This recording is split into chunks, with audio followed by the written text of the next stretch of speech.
এইভাবে ডিম দিয়ে মসুর ডাল রান্না করলে এটা খেতে এতটা সুস্বাদু হয়, তোমরা রান্না করে খেয়ে না দেখলে বুঝতে পারবে না।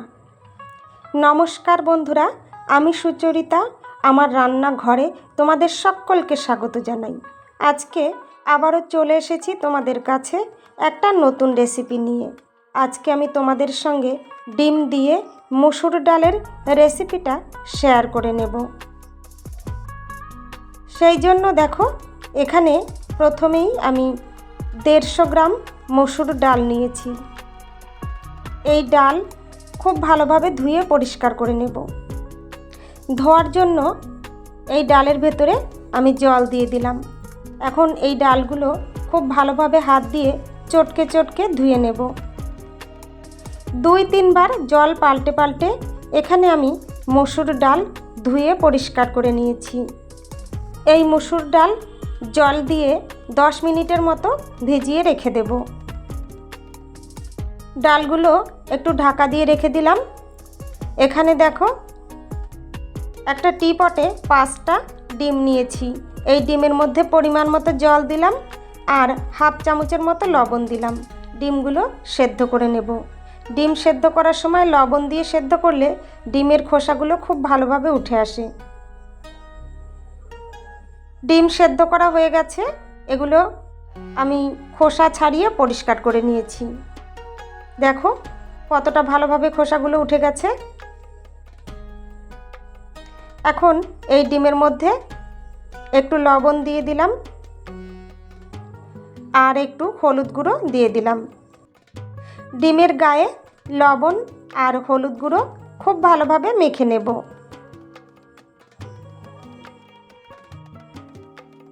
তোমরা যে সমস্ত বন্ধুরা আমার এই ভিডিওটা দেখা শুরু করেছো অথচ একটা লাইক দিতে ভুলে গেছো, তোমাদের কাছে অনুরোধ রইল, প্লিজ একটা লাইক দিয়ে ভিডিওটা কন্টিনিউ করো তোমরা।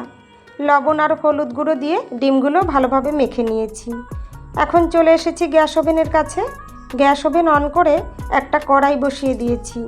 এই কড়াইয়ের মধ্যে পরিমাণ মতো সর্ষের তেল দিয়েছি। তেলটা একটু নেড়ে চেড়ে কড়াইয়ের গায়ে লাগিয়ে নিলাম। তেল গরম হয়ে গেছে, এই তেলের মধ্যে ডিমগুলো দিয়ে দিলাম। মিডিয়াম ফ্লেমে ডিমগুলো ভেজে নেব।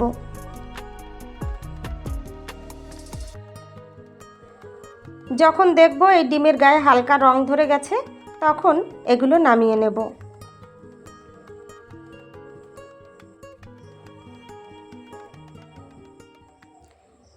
ডিমের গায়ে হালকা রং ধরে গেছে, এখন এই ডিমগুলো আমি নামিয়ে নিলাম। দেখো তোমাদের একটু দেখিয়ে দিচ্ছি। এখন এই বাকি তেলের মধ্যে আরও একটু সর্ষের তেল দিয়ে দিলাম। তেলটা গরম হয়ে গেছে, এখন এর মধ্যে ফোড়ন দিয়ে দিলাম অল্প পরিমাণে গোটা জিরে আর দিয়ে দিলাম 2টো ছোট তেজপাতা, 2টো শুকনো লঙ্কা দিয়ে দিলাম।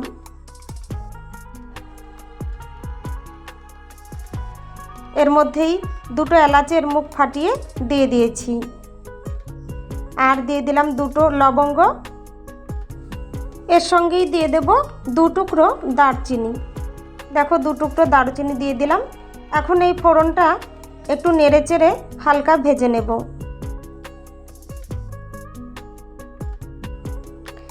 ফোড়নটা কিছুক্ষণ ভেজে নিয়েছি। এখন এর মধ্যেই একটা মিডিয়াম সাইজের পেঁয়াজ কুচি দিয়ে দিলাম। পেঁয়াজ কুচি দিয়ে একটু নেড়ে চেড়ে নেব। এখানে এই পেঁয়াজ হালকা ব্রাউন কালার করে ভেজে নেব। গ্যাসের ফ্লেম মিডিয়ামে রেখেছি। মিডিয়াম ফ্লেমে পেঁয়াজ হালকা ব্রাউন কালার করে ভেজে নেব।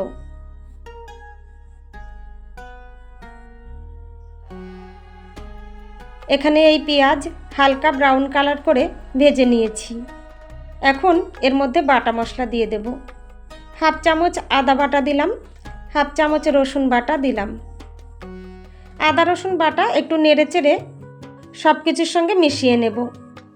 এই পেঁয়াজ আর রসুন বাটার কাঁচা গন্ধটা যতক্ষণ না চলে যাচ্ছে ততক্ষণ রান্না করে নেব।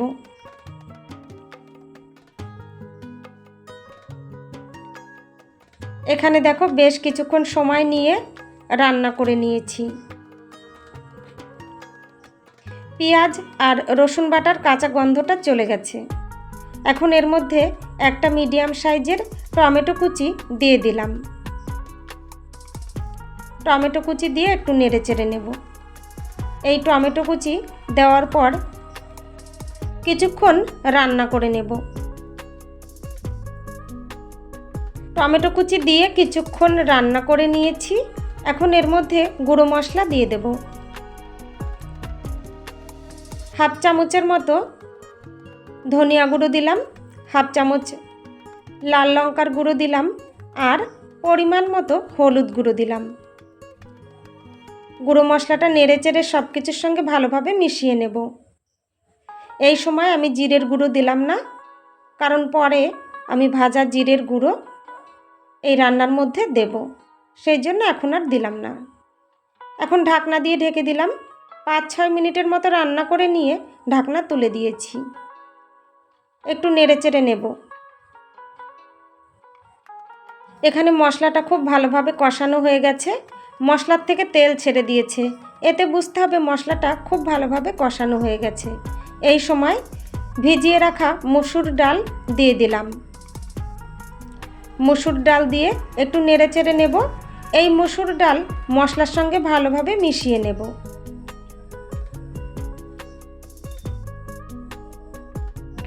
গ্যাসের ফ্লেম বাড়িয়ে দিয়ে 2 মিনিটের মতো রান্না করে নেব।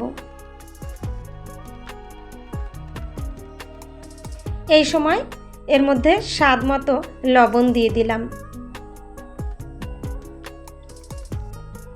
লবণ দিয়ে আবারও একটু নেড়ে চেড়ে নেব। লবণ সব কিছুর সঙ্গে ভালোভাবে মিশিয়ে নেব।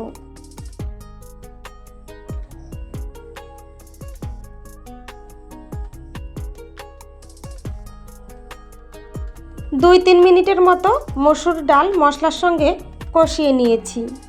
এখন এর মধ্যে একটু জল দিয়ে দেব। একটু জল দিয়ে দিলাম। জল দিয়ে একটু নেড়ে চেড়ে নিলাম।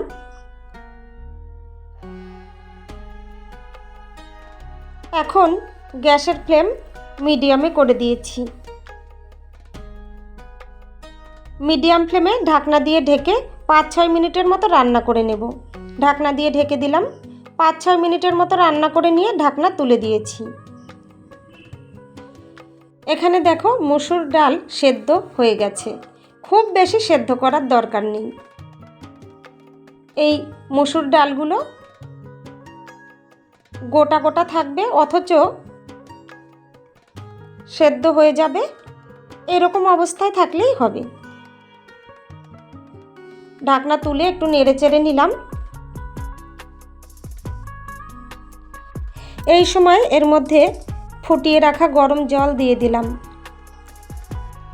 ফোটানো গরম জল এই জন্য দিলাম, এখানে ডাল সেদ্ধ করে নিয়েছি আর ডিম আগে থেকেই সেদ্ধ করা আছে, রান্না করতে বেশি সময় লাগবে না। জলের পরিমাণটা তোমরা তোমাদের পছন্দ মতো নেবে। ডালটা কতটা গাঢ় করবে বা কতটা পাতলা করবে সেই হিসাবেই জলটা দেবে। এই সময় এর মধ্যে 5-6টা চেরা কাঁচা লঙ্কা দিয়ে দিলাম আর একটু চিনি দিয়ে দিলাম। চিনি দিয়েছি এই কারণেই এতে স্বাদের ব্যালেন্সটা ঠিকমতো আসবে। গ্যাসের ফ্লেম বাড়িয়ে দিয়ে 2 মিনিটের মতো রান্না করে নেব। গ্যাসের ফ্লেম বাড়িয়ে দিয়ে 2 মিনিটের মতো রান্না করে নিয়েছি। এখন এর মধ্যে সেদ্ধ করে ভেজে রাখা ডিমগুলো দিয়ে দিলাম।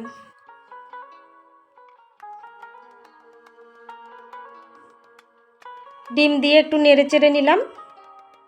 আর ঢাকনা দিয়ে ঢেকে দেব না, ঢাকনা ছাড়াই রান্না করে নেব। এখানে মিডিয়াম ফ্লেমে 5-6 মিনিটের মতো রান্না করে নিয়েছি। এখন এর মধ্যে 1 চামচ ভাজা জিরের গুঁড়ো দিয়ে দিলাম। অফ ক্যামেরায় আমি 1 চামচের মতো গোটা জিরে শুকনো খোলায় ভেজে নিয়ে গুঁড়ো করে নিয়েছি। সেই গুঁড়োটাই আমি এই রান্নার মধ্যে দিয়ে দিয়েছি। ভাজা জিরের গুঁড়ো দিয়ে একটু নেড়ে চেড়ে নিলাম। 2 মিনিটের মতো রান্না করে নিয়ে গ্যাস ওভেন বন্ধ করে দেব। আমার এই রেসিপিটা যদি তোমাদের কাছে ভালো লাগে বন্ধুরা, তাহলে একটা লাইক দিয়ে ভিডিওটা শেষ পর্যন্ত দেখো তোমরা। এখানে রান্নাটা আমার রেডি হয়ে গেছে, আমি গ্যাস ওভেন বন্ধ করে দিয়েছি। এখন ঢাকনা দিয়ে ঢেকে 2-3 মিনিটের মতো স্ট্যান্ডিং টাইমে রেখে দিয়েছিলাম। 2-3 মিনিট পর ঢাকনা তুলে দিলাম, একটু নেড়েচেড়ে নিয়ে নামিয়ে নেব।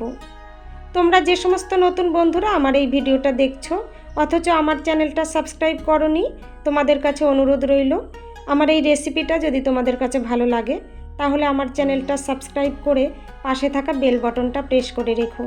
এতে করে আমার রান্না করা রেসিপিগুলোর নোটিফিকেশান সবার আগে তোমাদের কাছে পৌঁছে যাবে। তোমরা তোমাদের সময় সুযোগ মতো দেখে নিতে পারবে। ডিম দিয়ে মসুর ডাল রান্না আমার একদম রেডি হয়ে গেছে। এটা আমি একটা সার্ভিং প্লেটে নামিয়ে নিয়েছি। দেখতে কতটা লোভনীয় হয়েছে দেখো, খেতেও কিন্তু দারুণ লেগেছিল।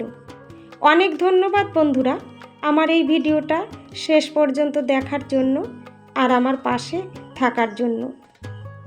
আজকের মতো এখানেই শেষ করছি। আবার চলে আসবো তোমাদের কাছে অন্য আর একটা নতুন রেসিপি নিয়ে। ততক্ষণের জন্য তোমরা সবাই ভালো থেকো।